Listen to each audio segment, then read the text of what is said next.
चलो शुरू किया जाए। जिसको आना था आ गया।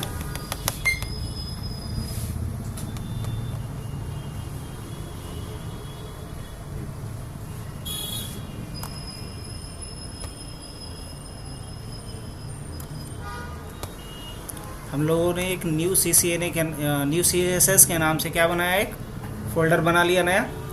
इसके अंदर एक HTML का पेज लिखे हैं अभी। अब इस HTML के पेज में क्या करना है, CSS का यूज़ करना सीखना है। तो सबसे पहला तो सवाल ये बनता है कि CSS है क्या और CSS क्यों लगाते हैं। CSS क्या है और CSS क्यों लगाते हैं हम लोग। तो CSS के बारे में अगर हम बात करें तो CSS का फुल फॉर्म क्या होता है, कैस्केडिंग स्टाइल शीट। ये तो इसका फुल फॉर्म हो गया, CSS का फुल फॉर्म हो गया कैस्केडिंग स्टाइल शीट। अब सवाल ये आता है कि ये है क्या। तो एक स्टाइल शीट है, ये कोई प्रोग्रामिंग लैंग्वेज नहीं है। क्या है, स्टाइल शीट है। और स्टाइल शीट किसके लिए, HTML एलिमेंट के लिए। CSS किसके लिए हम लोग लगाएंगे, HTML एलिमेंट के लिए। अब सवाल ये आता है कि हम क्यों CSS लगाते हैं। अगर पूछा जाए CSS क्या है तो बोलेंगे कि CSS एक स्टाइल शीट है। किसके लिए, HTML के लिए। इसलिए इसका फुल फॉर्म क्या होता है, कैस्केडिंग स्टाइल शीट। कैस्केडिंग का मतलब ये होता है कि जो स्ट्रक्चर है उसको यहाँ पे कैस्केडिंग बोला जाता है। जो हम लोग HTML में एक स्ट्रक्चर बनाते हैं, एक स्केलेटन तैयार करते हैं कि पेज में कहाँ हेडिंग होगा, कहाँ पैराग्राफ होगा, कहाँ इमेज होगा, कहाँ नैप बार होगा। अगर उसी के हम क्या करना चाह रहे हैं, स्टाइलिंग करना चाह रहे हैं, तो इसके लिए किसका इस्तेमाल किया जाएगा, कैस्केडिंग स्टाइल शीट का। अब CSS यूज़ करना क्यों ज़रूरी है, अगर ये पूछा जाए तो क्या जवाब देंगे। CSS यूज़ करने के कई फ़ायदे हैं, कई बेनिफिट्स हैं। अब पहला बेनिफिट क्या है,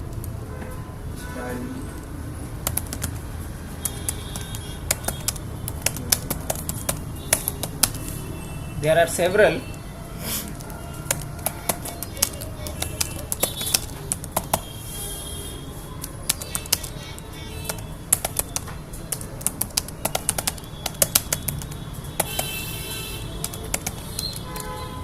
CSS यूज़ करने के कई रीज़न हैं, कई फ़ायदे हैं। इसमें सबसे पहला फ़ायदा क्या है,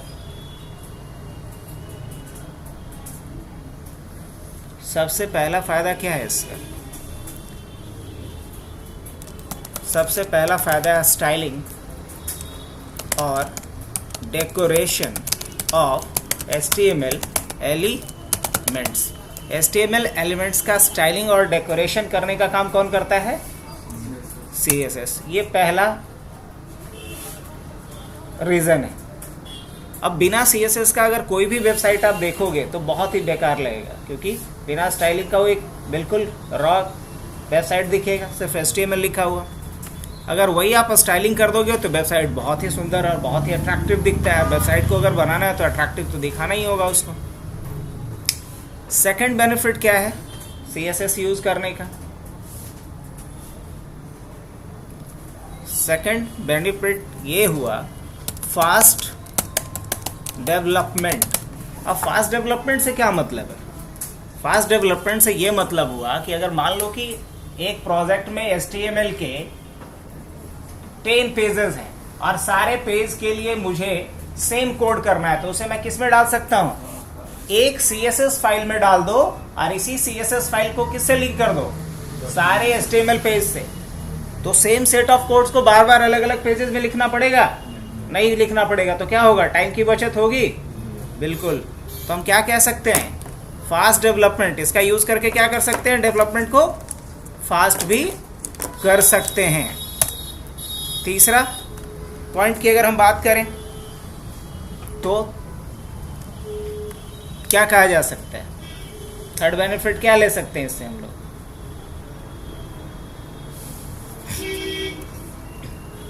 स्टाइलिंग हमने कर दिया, फास्ट हमने डेवलपमेंट कर दिया, हम लोग एनिमेशन डाल सकते हैं, एनिमेशन इन वेब पेज। अगर हम वेब पेज में कोई एनिमेशन डालना चाहते हैं तो हम किसकी मदद से डाल सकते हैं? अगर हम वेब पेज में कोई 2D या 3D इफेक्ट डालना चाहते हैं, 2D और 3D इफेक्ट डालना चाहते हैं, तो भी किसकी मदद से डाल सकते हैं हम लोग? CSS की मदद से डाल सकते हैं। तो CSS के ये सारे फायदे हैं। अब सोच के देखो कि आज के डेट में कोई भी वेबसाइट हम लोग जो यूज़ करते हैं सभी में CSS का इस्तेमाल किया जाता है। तो क्या रीज़न है वो तो हमने समझ लिया। अब CSS क्लिक कैसे सकते हैं हम लोग? तो नेक्स्ट पॉइंट बनता है CSS हम लोग HTML के साथ कैसे लगा सकते हैं। Way to implement CSS in HTML। HTML में हम लोग CSS को कैसे इम्प्लीमेंट कर सकते हैं? HTML में या HTML के साथ हम लोग CSS को कैसे इम्प्लीमेंट कर सकते हैं? तो पहला तरीका हुआ एक्सटर्नल। पहला तरीका क्या हुआ? एक्सटर्नल। और यही मेनली यूज भी होता है। अगर बात करें तो मेनली क्या यूज होता है? एक्सटर्नल। इसके लिए CSS का एक सेपरेट फाइल बनाते हैं और उसी फाइल को अलग अलग HTML पेज के साथ क्या कर देते हैं? लिंक कर देते हैं। तो एक्सटर्नल यही मेनली यूज होता है। सेकंड पॉइंट की बात करें तो क्या होगा? इंटरनल। अब इंटरनल में एक इश्यू ये आएगा कि अगर इस HTML पेज में हमने इंटरनली कोई CSS लिखा तो वो दूसरे पे अप्लाई नहीं होगा, दूसरे के लिए फिर वो लिखना पड़ेगा अगर सेम टास्क करना है फिर भी, है ना। तो ये दूसरा हुआ क्या? इंटरनल। ये कहाँ लिखा जाता है? ये लिखा जाता है inside the HTML page under head section या हेड टैग। हेड टैग के अंदर में अगर हम HTML के पेज में ही लिख देते हैं CSS को तो क्या बोलेंगे उसे? Internal CSS। तीसरा पॉइंट,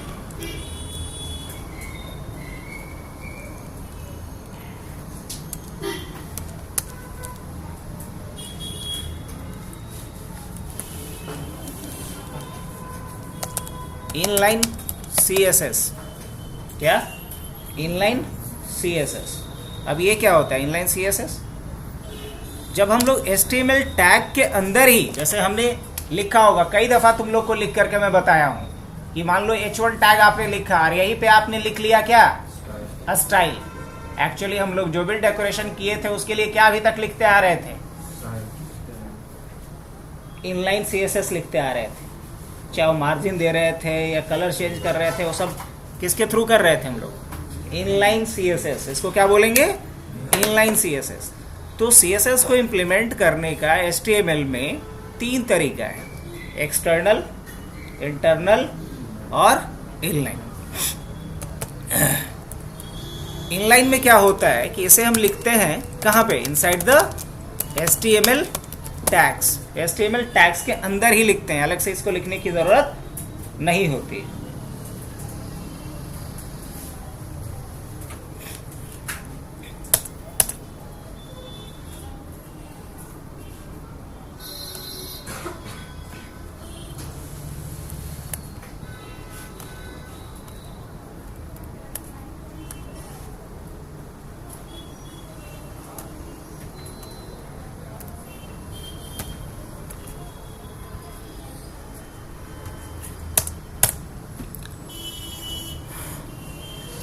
अब CSS इम्प्लीमेंटेशन के बाद नेक्स्ट क्वेश्चन ये बनेगा, ये हमने समझ लिया कि CSS क्या होता है, ये हमने समझ लिया CSS क्यों हमें यूज़ करना चाहिए, ये हमने समझ लिया कि CSS इम्प्लीमेंट कितने तरीके से कर सकते।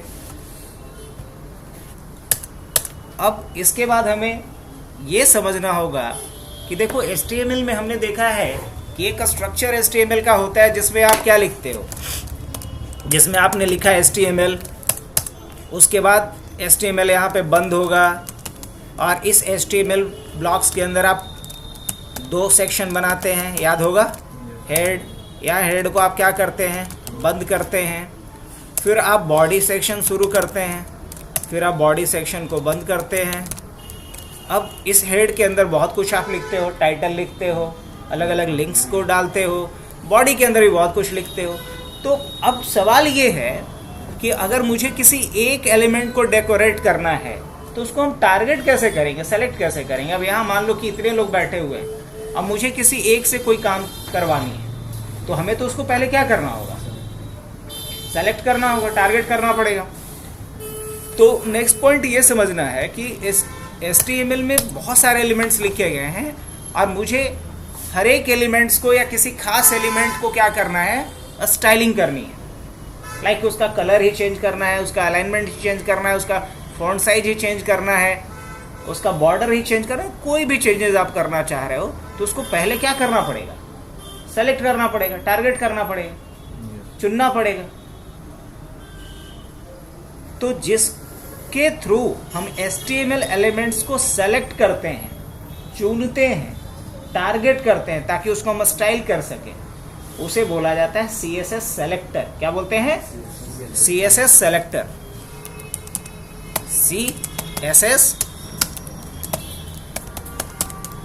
CSS सेलेक्टर ये क्या होता है? CSS सेलेक्टर वो सेलेक्टर होता है जो सेलेक्ट करता है HTML एलिमेंट को। CSS सेलेक्टर क्या है?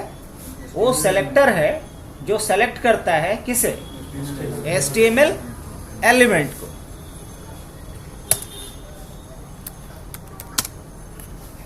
अब अगर हम सेलेक्टर की बात करें तो इसमें पॉपुलर सेलेक्टर में आपका आता है टैग सेलेक्टर। क्या होता है? Tag selector. अब टैग जैसे कि हम डायरेक्ट किससे सेलेक्ट कर लेंगे, हेड को हेड लिख करके सेलेक्ट कर लेंगे, बॉडी को बॉडी लिख करके सेलेक्ट कर लेंगे। मान लीजिए कि यहाँ H1 हमने लिखा होता है सपोज, तो हम H1 लिख करके H1 को टारगेट कर सकते हैं। तो क्या बोलेंगे इसको, टैग सेलेक्टर। इट मीन्स कि HTML एलिमेंट को हम टैग से टारगेट कर सकते हैं। एक चीज़ और देखे होंगे कि जब आप फॉर्म बना रहे होंगे तो जब भी कोई इनपुट आप बॉक्स लेते थे तो उसमें आईडी खुद से आ जाता था नहीं, अब वहाँ आईडी का ज़रूरत यहाँ पे पड़ने वाला है, आईडी सेलेक्टर। क्या होगा, आईडी सेलेक्टर। मान लो इस H1 को हम लोग H1 से तो टारगेट कर सकते, कैसे? अगर H1 से टारगेट करना होगा तो हम सिंपली लिखेंगे ऐसे H1 कर्ली ब्रैकेट शुरू अब बंद, और यहाँ जो भी स्टाइल लिखना होगा हम लिख सकते हैं। लेकिन जब आईडी से हमको टारगेट करना होगा इसी H1 का, तो H1 का हमें HTML में जा करके टैग में क्या देना पड़ेगा, आईडी देना पड़ेगा। हम आईडी ऐसे लिख सकते हैं इसमें, आईडी इक्वल टू क्या डाल दे रहे हैं, मान लो आईडी हमने यहाँ पे डाल दिया हेडिंग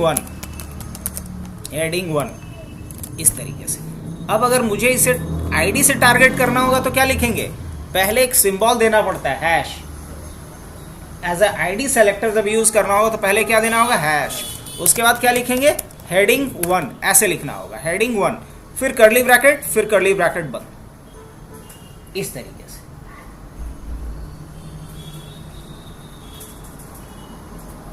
जो थर्ड कॉमन सेलेक्टर है उसे कहते हैं क्लास सेलेक्टर। पॉइंट समझ में आ रहा है सबको? पहली बात कि CSS क्यों लिखते हैं, CSS लिखते हैं ताकि HTML के सारे डॉक्यूमेंट्स को, सारे एलिमेंट्स को क्या किया जा सके, स्टाइल करें, सुंदर बनाए, उसको डेकोरेट करें। फिर बात करें उसमें एनिमेशन डालना हो, डेवलपमेंट क्विकली करना हो, इन सारे पर्पज से करते हैं। अब HTML के लिए अगर हमें CSS लिखना होगा तो कितने ऑप्शन है हमारे पास, 3 है। या तो हम सीधा सीधा टैग के लिए, हर टैग के लिए अलग अलग CSS लिख दें, या एक पेजवा के लिए पूरा CSS लिख दें, या फिर एक प्रोजेक्ट में जितने पेज है सबके लिए CSS लिख दें। तो जो सबके लिए लिखाएगा एक साथ वो कहलाएगा एक्सटर्नल, जो एक पूरे पेज के लिए लिखाएगा वो कहलाएगा इंटरनल, और एक जो किसी टैग के लिए लिखाएगा वो कहलाएगा इनलाइन। तो कितने तरह का CSS हो गया, पक्का? अब रही बात कि HTML एलिमेंट्स को अगर हमें डेकोरेट करना है तो HTML एलिमेंट्स को क्या करना पड़ेगा, टारगेट करना पड़ेगा। और HTML एलिमेंट्स को टारगेट हम लोग करते हैं किससे, किससे टारगेट करते हैं, है ना? तो HTML एलिमेंट को हम लोग सेलेक्ट करते हैं या तो टैग से या तो आईडी से या क्लास से, और इन सब को क्या बोलते हैं? सीएसएस सेलेक्टर बोलते हैं, सीएसएस सेलेक्टर बोलते हैं। अब अगर मान लो कि मुझे बॉडी को सेलेक्ट करना है, इसके क्लास है, तो मुझे यहाँ बॉडी में क्या लिखना होगा? बॉडी का एक क्लास देना पड़ेगा। अब मान लीजिए कि बॉडी का हमने क्लास दे दिया C1 या C1 इस तरीके से। अब अगर मुझे पूरे बॉडी पे कोई इफेक्ट डालना होगा तो हमें क्या लिखना पड़ेगा? लिखना होगा यहाँ पे डॉट। अगर हम CSS के अंदर क्लास से टारगेट करना चाहते हैं तो हम क्या देंगे? डॉट। और अगर आईडी से टारगेट करना चाहेंगे तो हम क्या देंगे? पहले हैश डॉट देंगे, और डॉट देने के बाद क्या देंगे? यहाँ पे कर्ली क्लास का नाम। तो क्लास का नाम क्या है अपना? C1, कर्ली ब्रैकेट शुरू, कर्ली ब्रैकेट बंद। नहीं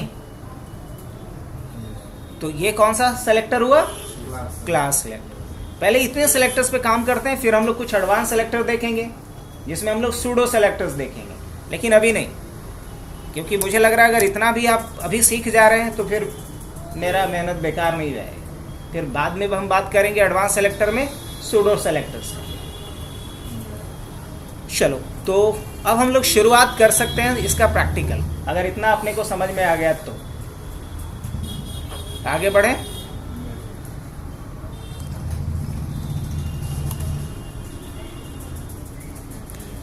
बेसिक स्केलेटन हो चुका है हमारा। मान लो यहाँ हम लोग क्या लिख रहे हैं? अभी एक हेडिंग डाल रहे हैं H1। हमने क्या लिखा? Welcome to Pubnet, welcome to Pubnet. फिर हमने एक सेकंड हेडिंग डाला, this is for all student of Pubnet, this is for all student of Pubnet, ये हमने लिखा।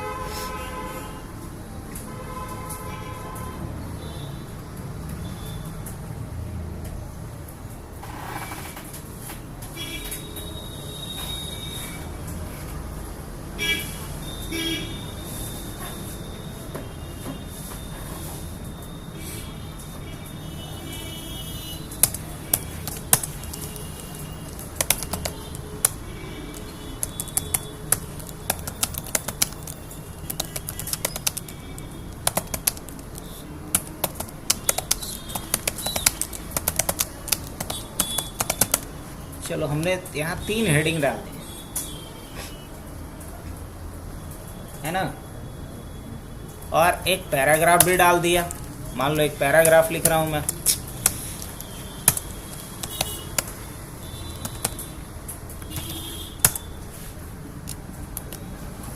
एक पैराग्राफ भी दे दिया। अब इसको हम लाइव कर लें।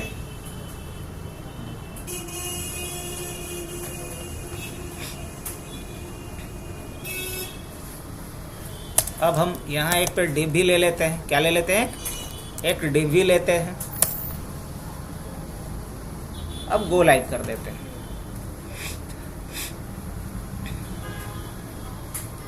इस तरीके का कुछ पेज दिख रहा है जिस पे कोई भी अभी स्टाइलिंग नहीं की गई है। Alt Z।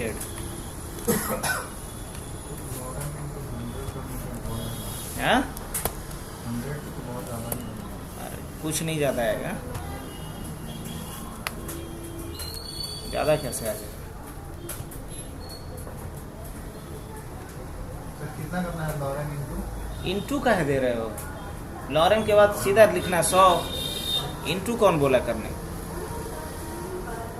अरे बाबा, हमने ये लिखा, देखो LOREM लॉरेम 100। इंटू कहाँ लिखने की जरूरत है? हो गया। यहाँ हमने एक डिव ले लिया।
हो गया जी।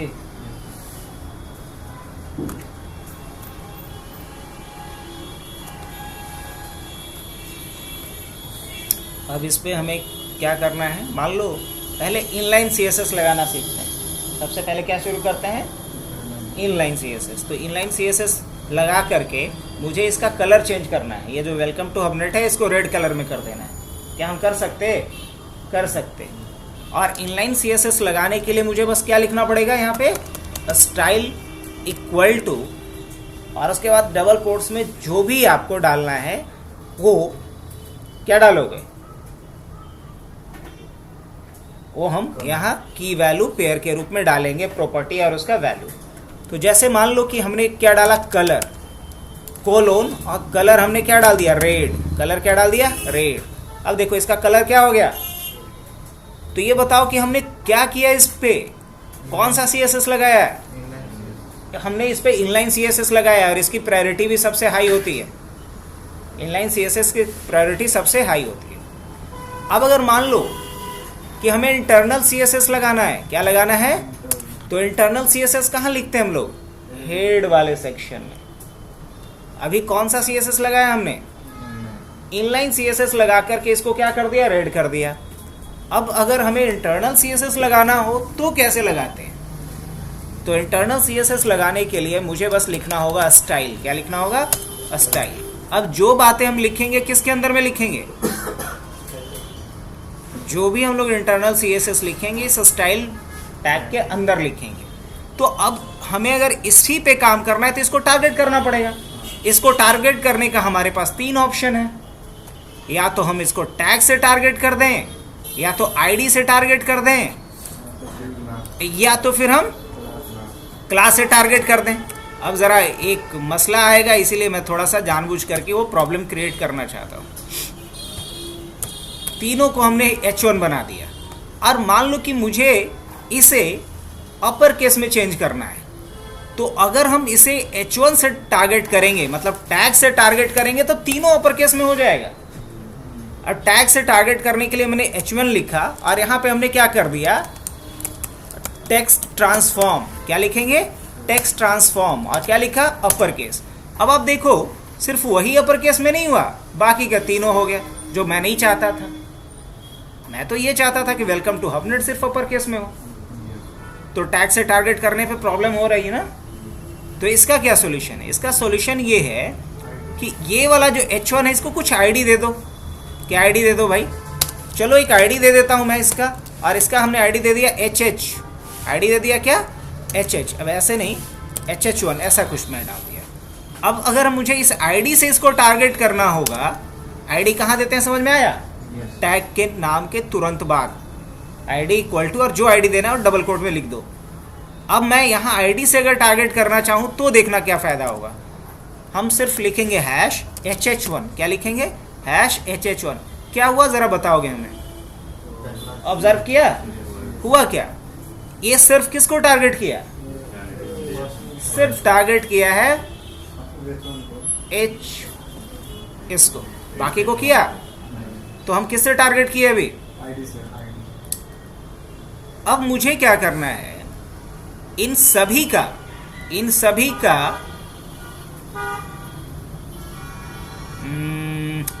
का फॉन्ट चेंज कर देना है।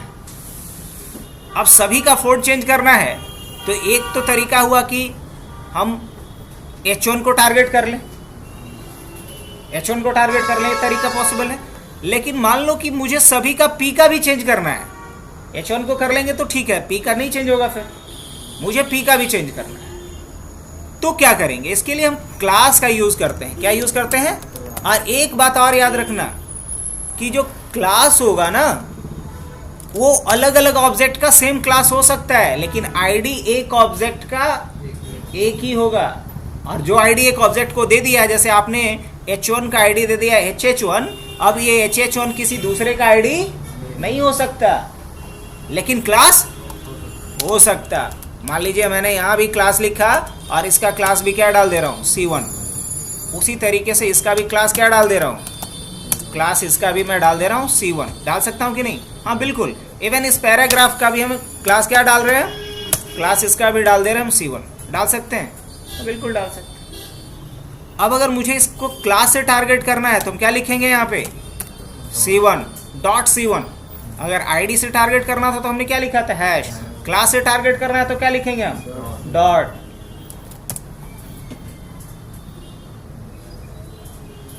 और उसके बाद क्या डालेंगे यहाँ पे, इसके बाद मुझे इसे करना क्या है, मान लो फॉन्ट चेंज करना है, ठीक। तो हम क्या लिखेंगे, फॉन्ट फैमिली। क्या लिखना होता है, फॉन्ट फैमिली।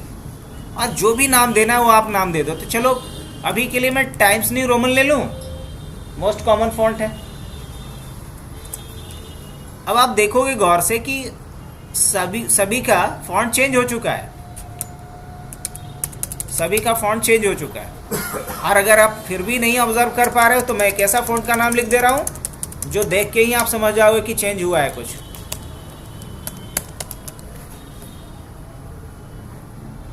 अब तो विश्वास हो गया होगा कि चेंज हो रहा है। वो पहले से उसी से मिलता जुलता फॉन्ट था, इसलिए आप ऑब्जर्व नहीं कर पा रहे होगे।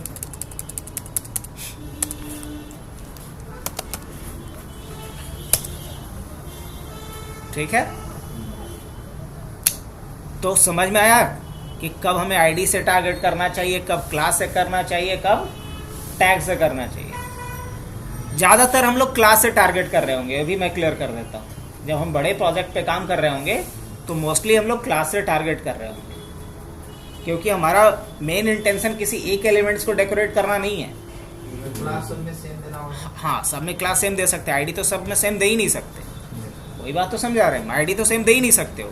अगर मैं आपसे अभी पूछूं कि अगर इस H1 का आईडी आपने HH1 दे दिया, यही आईडी आप यहाँ दे सकते हो, बोलेंगे नहीं, बिल्कुल नहीं।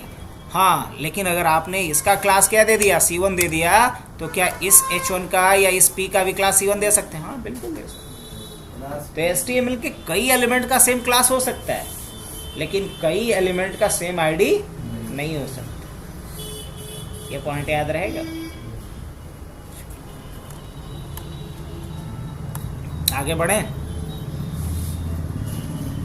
तो अभी दो तरह से हम लोग स्टाइलिंग सीखे। कौन कौन सा दो तरह से? एक हमने इंटरनल और दूसरा इनलाइन। अब हम लोग देखते हैं एक्सटर्नल। क्या देखते हैं? और हमने टारगेट किससे किया? कौन कौन सा सेलेक्टर यूज किया अभी तक? हमने तीनों यूज कर लिया। चलिए बढ़िया। अब हम लोग क्या करते हैं, यहाँ पे यूज करते हैं किसका? एक्सटर्नल का। एक्सटर्नल यूज करने के लिए हमें, चलो इसको रहने देते हैं। एक बात और समझ लो कि अगर पूछा जाए आपसे कि एक ही तरह की स्टाइलिंग इनलाइन में भी लिखी गई है, सेम स्टाइल इंटरनली भी लिखा गया है और एक्सटर्नली भी लिखा जाता है, तो कौन अप्लाई कर होगा ये बताइए।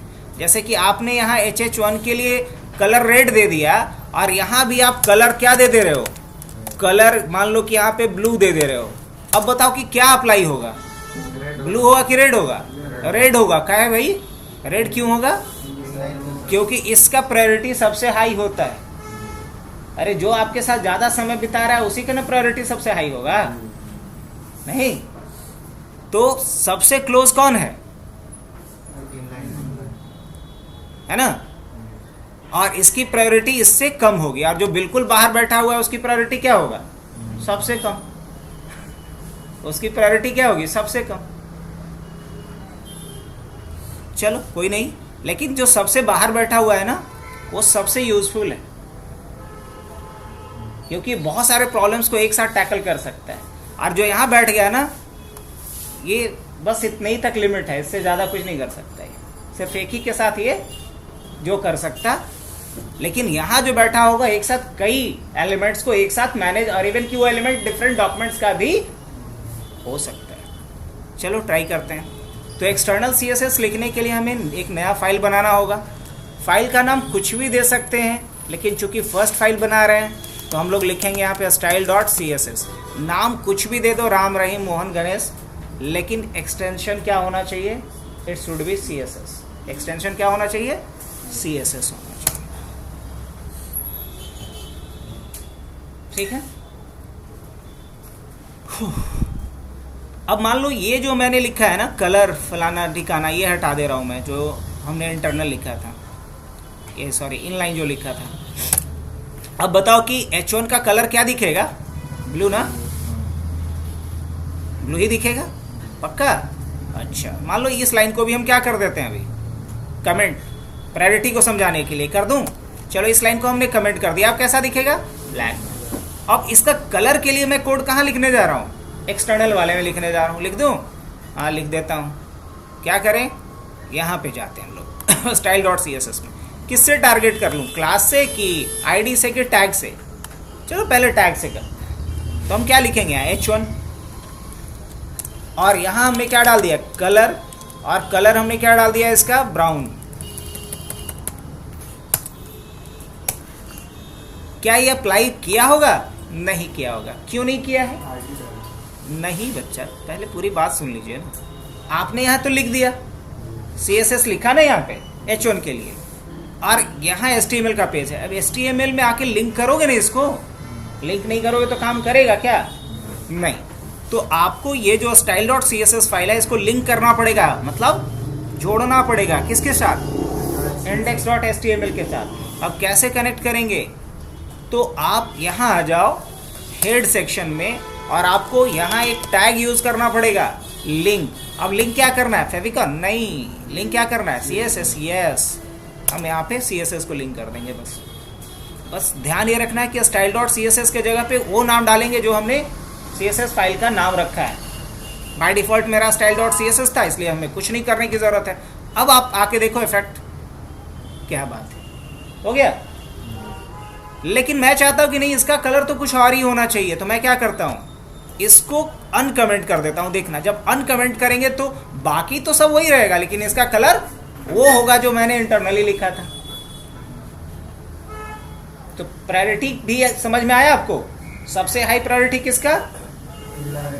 इनलाइन का। उससे कम काम क्या होता है? नैव बार में क्या बनाना है हमें? एक नेविगेशन बार बनाना है। अब नेविगेशन बार बनाने के लिए क्या प्रोसेस होता है, जरा इसको देख लेते हैं हम लोग।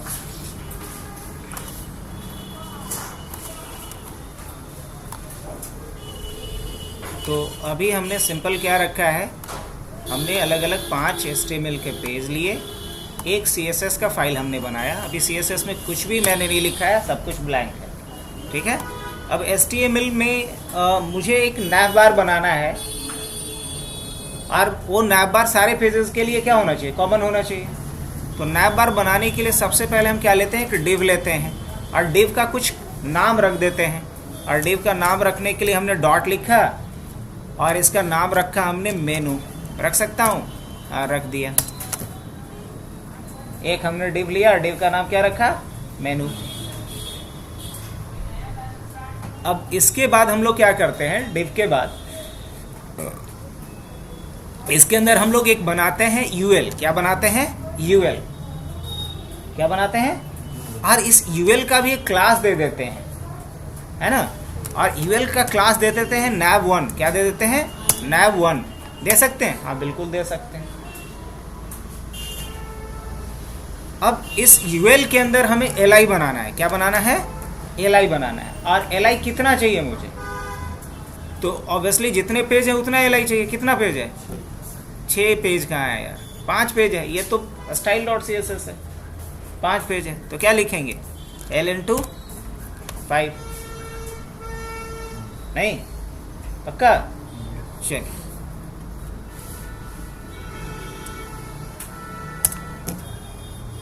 लिख दिया l into 5। अब इसके अंदर हमें एंकर टैग लिखना है। क्या लिखना है? एंकर टैग लिखना है। तो हम क्या लिख सकते हैं? ए लिंक। हो गया। चलिए अब ये काम मुझे हर जगह करने हैं। ये इतना काम कहाँ करना है? सारे जगह पे करना है। तो कंट्रोल C मैं करता हूँ, और सब जगह पे कंट्रोल V कर देता हूँ। कर सकता हूँ? Control V and then control V। यहाँ तक का काम हो गया। अब यहाँ क्या लिख करके आना चाहिए? तो यहाँ होम लिख करके आना चाहिए। यहाँ क्या लिख करके आना चाहिए? अबाउट लिख करके आना चाहिए। यहाँ क्या लिख करके आना चाहिए? कॉन्टैक्ट लिख कर अस लिख करके आना चाहिए। अब यहाँ क्या लिख करके आना चाहिए? अबाउट अस लिख करके आना चाहिए। Home, about us, contact us, और यहाँ क्या लिख कर क्या आना चाहिए? सर्विसेज, सर्विसेज लिख कर क्या आना चाहिए? यहाँ क्या लिख कर क्या आना चाहिए? स्टूडेंट लिख कर क्या आना चाहिए? और यहाँ पेज का नाम डाल दो। तो पेज का नाम क्या होगा? यहाँ पे index.html। यहाँ पेज का नाम क्या होगा? aboutus.html। यहाँ पेज का नाम क्या होगा? contactus.html। यहाँ पेज का नाम क्या होगा? क्या था? services.html। थोड़ा सुधारना पड़ेगा, मेरे से गलती हुई है। गलती कहाँ हुआ है? यहाँ पे देखो, सर्विस का स्पेलिंग हमने थोड़ा गलत लिखा है, दैट्स वाई services.html। अब कोई दिक्कत नहीं है। अब अगर तुम नहीं भी लिखते तो ये खुद हिंट कर देता, ये नहीं चाहिए था। चलो, अब क्या चाहिए मुझे? student.html। हमने ये कर दिया। लेकिन अभी किसी भी एंगल से ये आपको एक मेनू बार, एक नैब बार नहीं लग रहा होगा। गो लाइव करके देख लो, किसी भी एंगल से लग रहा है क्या? नहीं लग रहा है। लेकिन हम CSS की मदद से इसको हम क्या बना सकते? नैब बार बना सकते। बना सकते कि नहीं? हाँ, बिल्कुल बना सकते। एक गलती और हमने की है, इसको हमको कहाँ डालना चाहिए? ए के अंदर में। कहाँ डालना चाहिए इसको? ए के अंदर में।